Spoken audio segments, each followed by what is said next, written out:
Assalamualaikum warahmatullahi wabarakatuh. Salam sejahtera dan salam Malaysia Madani. Yang saya hormati para hakim yang arif lagi bijaksana, guru-guru serta hadirin hadirat sekalian. Pada hari ini, saya Nailina Jihah binti Mazwan dari SMK Hulu Kelang akan menyampaikan sebuah cerita yang bertajuk Peminangan Puteri Gunung Ledang. Wahai kawan-kawan, mari dengar cerita peminangan puteri Gunung Ledang. Ayuhlah kawan, janganlah bimbang, marilah kita hayati sedalam-dalamnya. Pada zaman Kesultanan Melayu Melaka, terdapat sebuah kampung di kaki Gunung Ledang. Di kampung itu mengalir sebatang sungai yang jernih airnya. Pada suatu hari, Sultan Mahmud Shah keluar berburu di kawasan itu. Selepas beberapa ketika, baginda meninggalkan orang-orangnya. Baginda berjalan seorang diri sambil menikmati keindahan alam di sekelilingnya. Tiba-tiba, baginda ternampak seorang wanita yang jelita terdapat di tebing sungai. Wanita itu sedang memetik bunga. Dia terpandang Sultan Melaka sambil tersenyum manis.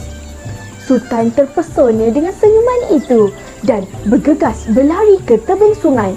Tetapi belum sempat baginda sampai, wanita itu telah menghilangkan diri. Sultan mencarinya di serata-rata tempat, namun tidak diketemui.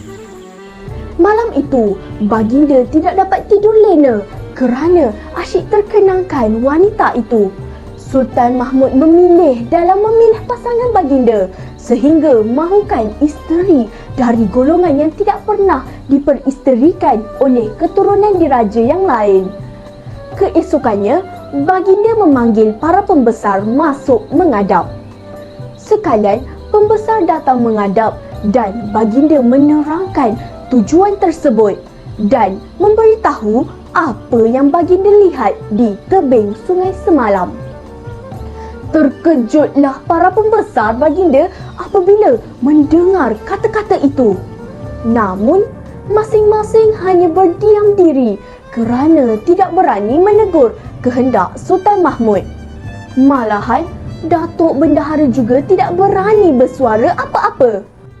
Bukanlah mudah untuk bertemu dengan Puteri Gunung Ledang itu kerana bukan semua orang bertuah dapat bertemu dengannya, fikir Datuk Bendahara dalam hatinya. Datuk Bendahara telah memilih Tun Mamat sebagai ketua. Tidak ketinggalan, beliau turut memilih Datuk Sang Setia supaya ikut serta dalam rombongan itu. Lembah didaki, lurah dituruni, hutan belantara, diredah berani, hajat menemui si puteri, kehendak sultan harus dituruti.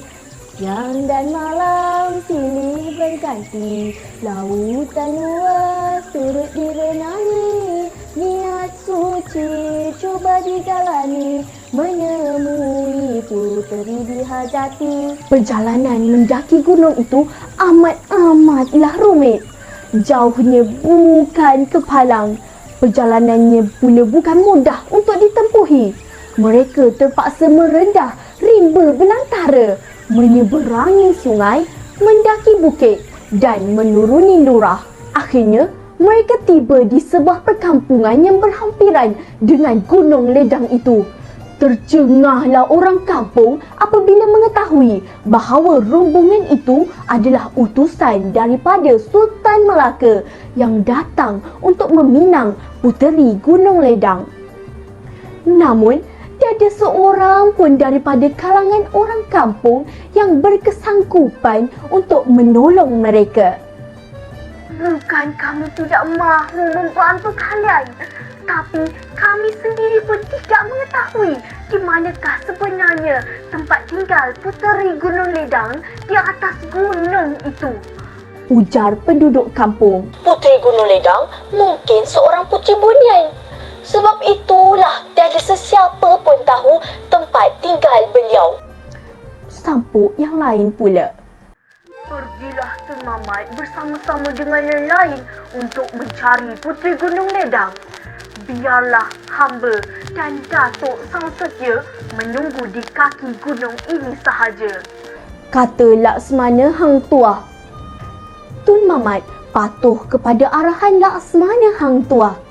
Beliau bersama-sama dengan beberapa orang pemuda yang lain meneruskan usaha menaiki Gunung Ledang. Timbul juga rasa kejut dalam hati Tun Mamat. Tun Mamat amat terkejut kerana berpuluh-puluh orang gadis cantik tiba-tiba sahaja mengelilinginya. Tuan hamba ini datang dari mana? Tanya salah seorang gadis itu. Tun Mamat segera menjawab, Hamba orang Melaka, datang ke sini untuk bertemu dengan Puteri Gunung Ledang. Seorang nenek kebayan tiba-tiba keluar dari tempat kediamannya yang ganjil itu. Dia lalu bertanyakan hajat Tun Mamat. Tun Mamat segera menceritakan tujuan kedatangannya. Patih akan bertanyakan Puteri Gunung Ledang sama ada bersetuju atau tidak menjadi permaisuri Sultan Melaka. Ujar nenek kebayan. Dia segera berjalan masuk ke dalam tempat kediamannya semula. Tidak lama selepas itu, nenek kebayan itu muncul semula. Dia segera memberitahu Tun Mamat bahawa Puteri Gunung Ledang bersetuju menjadi permaisuri Sultan Melaka sekiranya Sultan Melaka dapat memenuhi semua syarat peminangan yang dikehendakinya. Antara syarat peminangan yang dikenakan kepada Sultan Melaka ialah yang pertama, Sultan hendaklah menyediakan jambatan emas dan perak yang menghubungkan antara Gunung Ledang dan Istana Melaka. Yang kedua pula, Sultan perlu menyediakan setempayan air mata gadis dan setempayan air pinang muda. Yang ketiga, 7 dulang hati kuman dan 7 dulang hati nyamuk perlu disediakan. Dan yang terakhir ialah Sultan perlu menyediakan semangkuk darah Raja Ahmad, iaitu puteranya sendiri.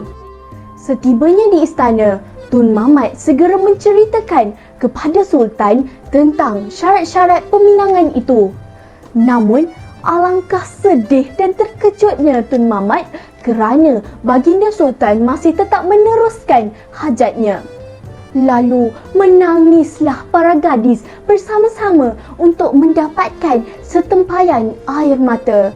Setempayan air pinang muda juga harus diusahakan bagi memuaskan nafsu Sultan. Yang muda dan kuat pula diarahkan untuk membanting tulang dari pagi sehingga ke senja untuk membina jambatan emas dan perak. Yang tua pula duduk kerana 7 dulang hati kuman dan hati nyamuk perlu disediakan. Akhirnya kawan-kawan, kesemuanya syarat-syarat itu berjaya dipenuhi kecuali satu syarat, iaitu menyediakan semangkuk darah Raja Ahmad. Lamalah Sultan Mahmud berdiam diri termenung panjang. Akhirnya Sultan Mahmud bertitah kepada sekalian pembesar. Apabila beta mahu, nescaya segala syarat peminangan yang ditetapkan Puteri Gunung Ledang beta penuhi. Akan tetapi, syarat semangkuk darah putera Sultan Melaka tiadalah sanggup beta penuhi. Legalah hati para pembesar setelah mendengar kata-kata Sultan Mahmud. Begitulah kawan-kawan, secebis kisah dahulu kala yang boleh dijadikan teladan untuk kita semua. Kawan-kawan, sebelum saya mengakhiri cerita saya, izinkan saya menyampaikan sebuah pantun yang pernah diungkapkan oleh Puteri Gunung Ledang serta dayang-dayangnya yang tinggal menjadi sebutan orang sepanjang zaman. Dang nila memangku puan, lemak sisik ikan pedada. Adakah gila bagimu tuan, burung terbang dipipiskan lada. Sekian, wabillahi taufiq wal hidayah. Wassalamualaikum warahmatullahi wabarakatuh.